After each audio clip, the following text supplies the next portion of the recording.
Hello friend, આજે આપણે કાબુલી ચણાની એક હેલ્ધી ચાટ બનાવવાના છે. એના માટે કાબુલી ચણાને બાફી લીધેલા છે. હવે આપણે એમાં ટામેટા લઈશું, આપણે કેપ્સિકમ ઝીણા સમારેલા લઈશું. આ હેલ્ધી ચાટ છે એટલે એમાં બધું આપણે સલાડ લેવાનું છે. ગાજર સમારીને લીધેલી છે, કાકડી સમારીને લીધેલી છે. તમને આ જોવામાં અને ખાવામાં બી મજા આવશે. ઝીણા સમારેલા કાંદા છે અને એકદમ કલરફુલ છે.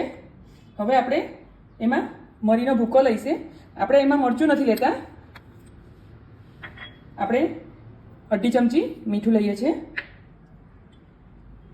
1/2 લીંબુનો રસ લઈએ છીએ અને ધાણાની ચટણી એ લઈએ છીએ. હવે આપણે એને મિક્સ કરી લઈએ. તો આપણે આ ચાટ પર થોડા ધાણા ભભરાવી દઈશું. આ ચાટ એકદમ પ્રોટીનથી ભરપૂર છે.